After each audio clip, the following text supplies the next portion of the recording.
तुम्ही जर एकदम मासेप्रेमी असाल ना, तर हा व्हिडिओ नक्की बघा. आम्ही दोघं पण मासेप्रेमी आहोत आणि दोघांना पण प्रचंड आम्हाला मासे आवडतात. आणि नुकतेच आम्ही मुंबईत जाऊन आलो आणि तिथे आम्हाला प्रश्न होता, की आता कुठे जेवायचं? तर आमच्या डोळ्यासमोर एक हॉटेल होतं चैतन्यामधील. कारण आम्ही तिथले रिव्ह्यूज ना खूप बघितले होते. सगळ्यांनी सुंदर, सुंदर रिव्ह्यूज दिले होते.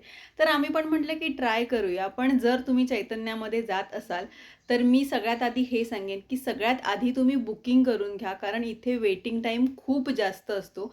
आम्हाला पण लिटरली 1 ते दीड तास वेटिंग लागलं आणि लोकं पण असे आहेत ना, म्हणजे जरी थांबायला लागलं ना, तरी सगळेजण तिथे थांबून राहतात. एवढं त्यांचं फूड चांगलं आहे आणि लिटरली म्हणजे आम्ही जवळ-जवळ 1-दीड तास असंच थांबत होतो, की जाऊया, नको जाऊया याच विचारात होतो. पण फायनली आमचा नंबर आला आणि जो आम्ही टाईम थांबलो ना, तो सत्कारणी लागला असं म्हणू शकतो.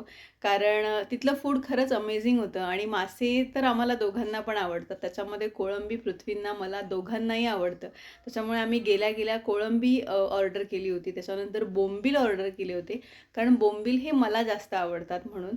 आणि इथे एक आहे, जर आपल्याला जो वेटिंग पिरियड असतो त्याच्यामध्येच ते आपल्याला त्या टाईममध्ये म्हणजेच आपला जर टेबल जवळ येत असेल, तर ते आपल्याला सांगतात, की तुमची ऑर्डर काय आहे ते आधी सांगून द्या.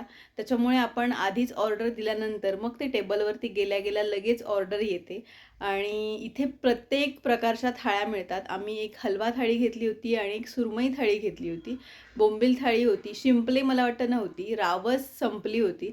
म्हणजे एवढ्या प्रमाणात ते लोकं मासे देतात आणि थाळी बघायला गेला तर उत्तम थाळी होती. त्याच्यामध्ये बोंबील आणि जे काही प्रॉन्स होते अत्यंत कुरकुरीत आणि मस्त होते.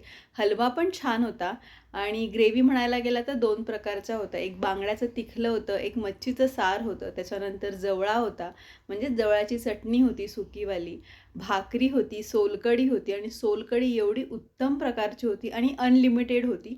म्हणजे तुम्ही कितीही वाट्या सोलकढी पिऊ शकता आणि तसंच भात पण होता. भात पण अनलिमिटेड होता आणि गरमागरम भात त्याने दिला आणि असं सगळं दिल्यानंतर मग छान त्याने मुखवास म्हणून आम्हाला खाजा दिला आणि हे सगळं खाऊन मग आम्ही निघालो. तुम्हाला कसं वाटलं मला नक्की सांगा.